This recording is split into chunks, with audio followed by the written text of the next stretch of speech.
बिस्मिल्लाहिर्रहमानिर्रहीम। इस वीडियो के अंदर हमने हाइंडगार्ड की एम्ब्रियोलॉजी को डिस्कस करना है। Hindgut basically distal 1/3 of transverse colon से स्टार्ट होता है और डिसेंडिंग कोलोन इसमें इंक्लूड होता है। इसके अलावा सिग्माइड कोलोन, रेक्टम और upper part of the anal canal तक ये रहता है। इंफीरियर मेजेंटेरिक आर्टरी को सप्लाई करती है और इसके सारे डेरिवेटिव्स को इंफीरियर मेजेंटेरिक आर्टरी सप्लाई करेगी। जो टर्मिनल एंड है हाइंडगार्ड का वो डायलेट होता है, एक्सपेंड होता है और एक एंडोडर्म लाइन कैविटी बना देता है जिसको हम क्लोएका कहते हैं।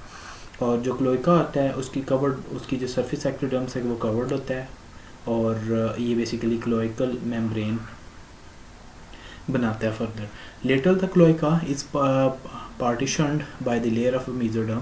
क्लोएका जो पार्टीशन हो जाता है with the help of mesoderm और द यूरोरेक्टल सेप्टम जो है वो बन जाएगा। फॉर एग्जांपल ये हमारे पास अगर एक क्लोएका है, क्लोएका एक डायलेशन है, इसकी लोअर साइड पे जो है ना क्लोएकल मेम्ब्रेन होगी और होगा ये कि with the passage of the time दरमियान में एक यूरोरेक्टल सेप्टम जो है ना वो बनेगा जो कि मेसोडर्मल लेयर का होगा।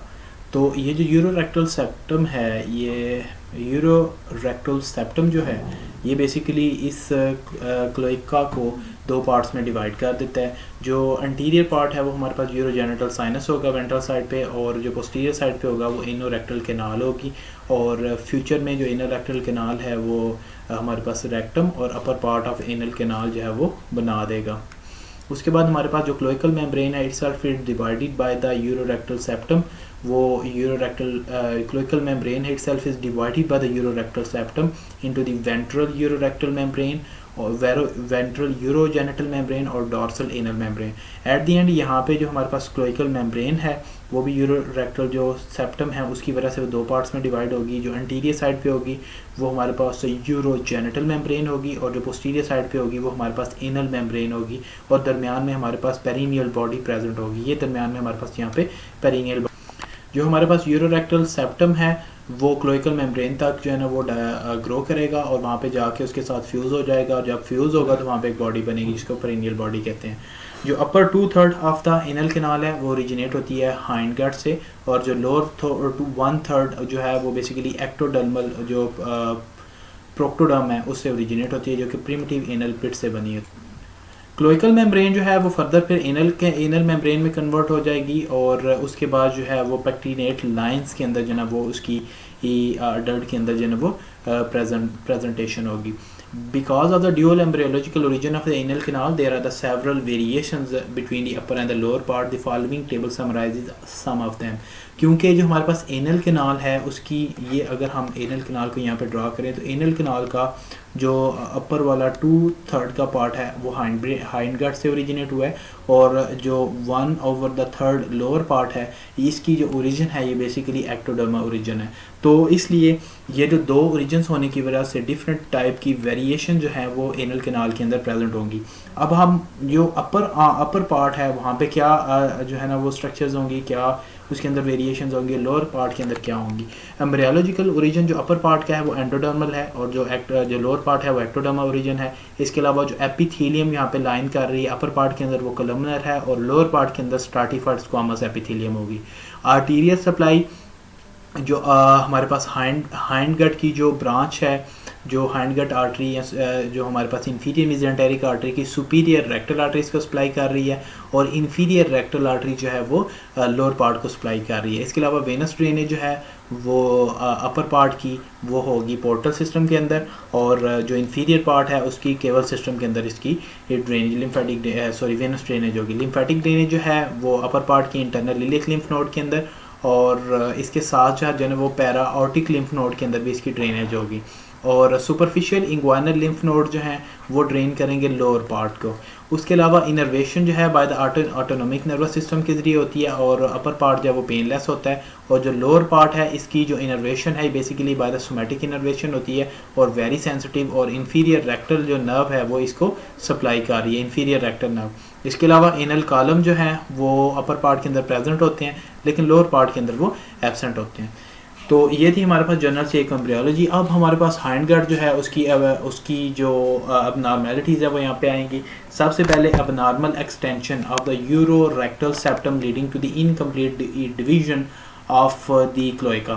अब नॉर्मल एक्सटेंशन होती है यूरोरेक्टल सेप्टम की, और उसकी वजह से इनकम्प्लीट डिवीजन होगा क्लोइका का। As a result there is abnormal communication occurring between the rectum और यूरिनरी ब्लैडर।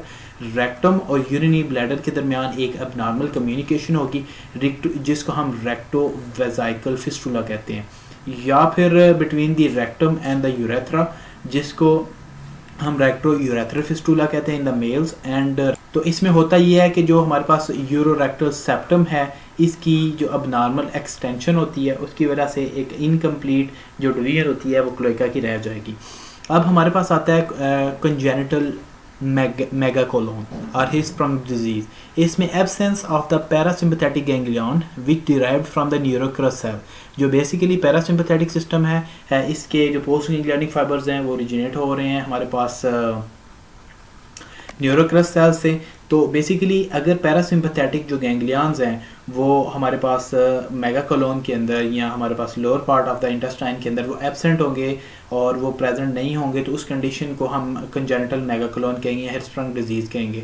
ये बेसिकली एक गैंग्लियोनोसिस होती है mostly in the walls of the sigmoid colon और रेक्टम। सिग्माइड कोलोन और रेक्टम के अंदर यूजुअली पैरासिम्पथेटिक जो गैंग्लियंस है वो एब्सेंट होते हैं due to the failure of migration of neural crest cell. Neural crest cell जो हैं वो नॉर्मली माइग्रेट करते हैं लेकिन इस कंडीशन के अंदर माइग्रेट नहीं करेंगे तो यहाँ पे वो एब्सेंट होंगे और पैरासिम्पथेटिक सिस्टम गैंग्लियन नहीं बनेंगे और इसकी वजह से सिग्माइड कोलोन रेक्टम की डायलेशन हो जाएगी, उसको हम मेगाकोलोन कहेंगे।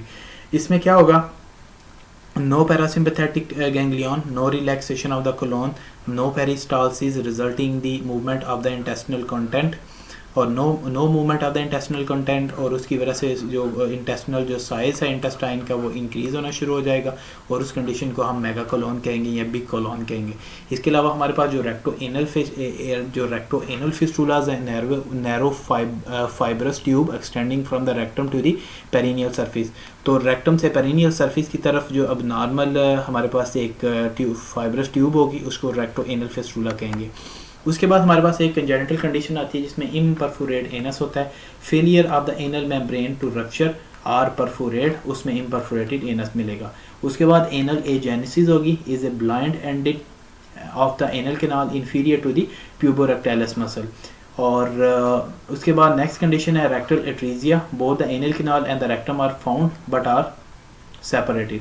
तो एनल कैनाल और रेक्टम जो है वो दोनों सेपरेट होंगे। यूजुअली एनल कैनाल रेक्टम के बाद जो है वो एनल कैनाल आती है, वो आपस में एक दूसरे के साथ जो है ना वो अटैच होते हैं। ये स्टार्ट में हमारे पास जो है ना वो रेक्टम होगा और उसके बाद एनल कैनाल होगी, लेकिन इसमें क्या होता है कि एनल कैनाल अलहदा होगी और रेक्टम जो है वो अलहदा होगा।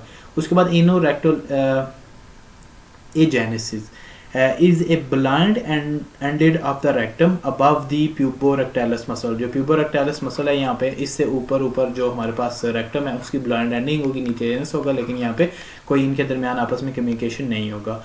तो ये उसके अलावा हमारे पास जो है ना एट दी एंड लास्ट में मेसेंटेरीज आएंगी। मेसेंटेरीज में होता ही है कि जो हमारे पास प्रिमिटिव गट ट्यूब है और उसके जो डेरिवेटिव हैं वो पेरिटोनियल कैविटी के अंदर जो है ना वो सस्पेंडेड होते हैं to the dorsal and the ventral wall. ये हमारे पास जो है ना वो अंटीरियर अब्डोमिनल वॉल है, ये हमारे पास पोस्टीरियर अब्डोमिनल वॉल है, दरमियान में हमारे पास जो है ना वो फॉर एग्जांपल एक स्टमक पड़ा हुआ है।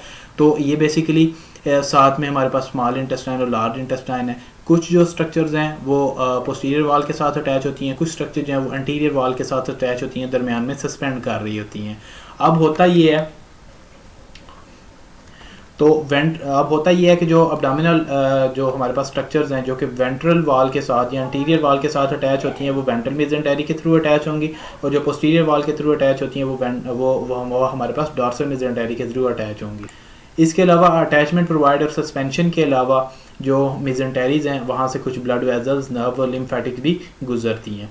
अब कुछ हमारे पास एम्ब्रियोनिक मेसेंटेरीज हैं और उसके अलावा हमारे पास अडल्ट डेरिवेटिव्स हैं उनके। जो हमारे पास वेंट्रल मेसेंटेरी है वो बेसिकली ए लेसर मोमेंटम बनाती है और उसके अंदर इसके अलावा जो है ना falciform ligament, coronary ligament, triangular ligament of the liver जो कि लीवर को अटैच करते हैं डिफरेंट स्ट्रक्चर्स के साथ।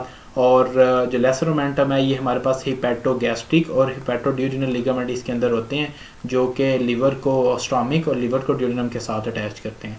इसके अलावा जो डॉर्सल साइड पे मेसेंटेरी होगी वो ग्रेटर मोमेंटम में कन्वर्ट होगी, मीजो अपेंडिक्स में, ट्रांसवर्स मीजोकोलोन और मेसेंटेरी ऑफ स्मॉल इंटेस्टाइन, इसके अलावा सिग्माइड मेसोकोलोन के अंदर वो कन्वर्ट होगी। जो ग्रेटर मोमेंटम है यहाँ पे स्प्लिनोरीनल, गैस्ट्रोस्प्लिनिक, गैस्ट्रोरीनल और गैस्ट्रोकोलिक